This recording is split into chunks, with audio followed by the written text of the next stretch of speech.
Salutations à tous et à toutes, j'espère que vous allez bien. Alors que je veux que vous regardiez attentivement cette vidéo. Et si tu regardes cette vidéo, tu te rends compte que je parle et qu'il n'y a pas de son qui sort de ma bouche. Parce que ça, c'est un truc qui arrive fréquemment en vidéo. Et pour ceux et celles qui font de la vidéo, ceux et celles qui veulent se lancer en vidéo, toujours, toujours checker le son.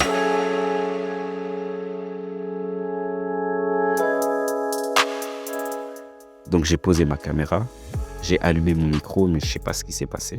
Le son n'a pas été pris. Et pendant 7 minutes 32, 7 minutes 32, 7 minutes 32 c'est long. Pendant 7 minutes 32, je parle comme un connard et je raconte ma vie alors que le son ne s'enregistrait pas. Donc j'ai préféré refaire un audio par-dessus parce que j'avais pas envie de refaire la vidéo, surtout que quand je fais mes vidéos, je ne scripte pas et je prends les idées telles qu'elles viennent.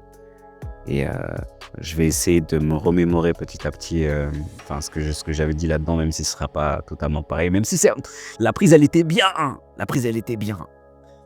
Bref, dans cette vidéo, je parlais du regard des gens. Aujourd'hui, on m'a complimenté en fait sur ma veste. Il y a quelqu'un qui me complimente sur ma veste et elle me dit punaise, j'aime bien ta veste, mais moi, j'oserais pas. Et ça m'a fait tilt et je lui demande en fait pourquoi. Pourquoi t'aimerais pas porter ça? C'est la couleur qui te plaît pas? Si, j'aime trop la couleur, tout ça, nanana, mais moi, j'oserais pas. Et je me suis rendu compte que cette personne, elle était à la même place que moi il y a quelques années, c'est qu'elle est victime du regard des gens. Et on est beaucoup à être victime du regard des gens. Et moi, j'ai été victime de ça la majeure partie de ma vie. Je suis encore victime de ça. J'essaie de m'en détacher petit à petit, mais le détachement, véritablement, il a eu, on va dire, il a eu lieu il y a à peu près 5 ans de cela. Donc, c'est très récent. C'est quelque chose dont j'ai pris conscience que récemment. J'ai commencé en fait le processus de détachement très récemment. Mais c'est quelque chose qui a mené une grande partie de ma vie et qui a influencé une grande partie de ma vie, c'est que je remettais que ce soit mes désirs ou ce que je voulais au second plan par rapport au regard des gens, par rapport à ce que les autres pensaient, par rapport surtout à ce que mes parents pensaient, à mon père surtout. Et pendant une très grande partie de ma vie, en fait, je me suis mis au second plan, en fait. Et en fait, quand je prends l'exemple,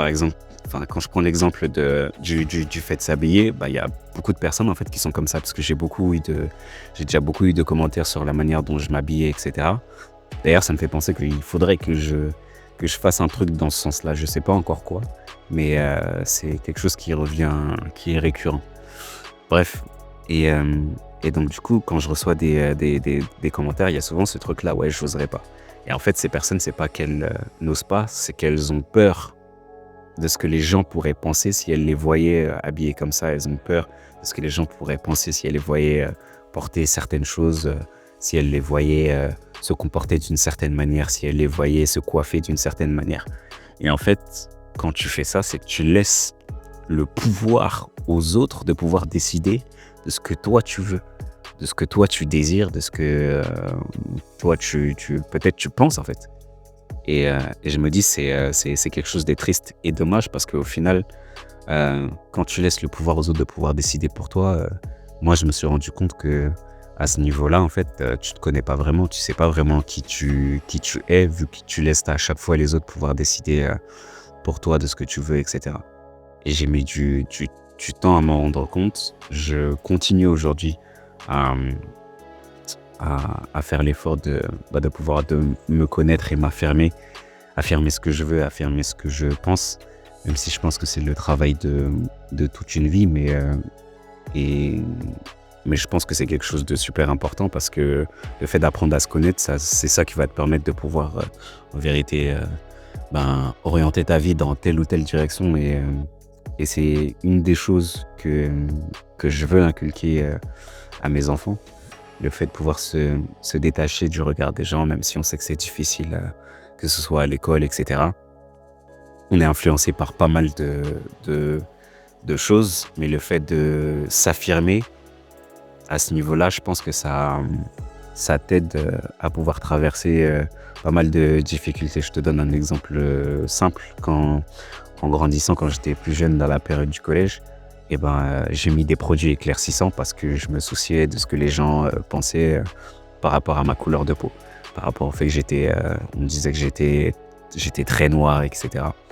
Et au final, si j'avais continué dans ce sens-là, je me serais dégradé non seulement la peau, la santé, etc.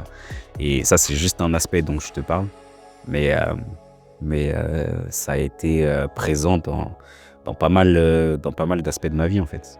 Et c'est que récemment que j'essaie de m'en libérer. Je sais que le travail la route est encore longue jusqu'à la libération totale, même si je pense que le regard des gens c'est quand même quelque chose d'important.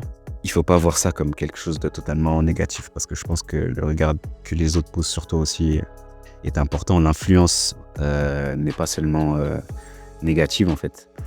Et tu peux être influencé de la bonne manière, tu peux être influencé d'une moins bonne manière, mais quoi qu'il en soit, en décision finale, c'est toi qui doit décider de ce que tu veux, de ce que tu désires faire, de ce que tu désires penser, etc. Et ouais, je pense que c'est quelque chose d'important. Bon, regarde, le connard, il a fini de parler, là. Et c'est maintenant que Imbécile. Prenez soin de vous, prenez soin de vos proches et de vos proches. On se retrouve demain, peut-être.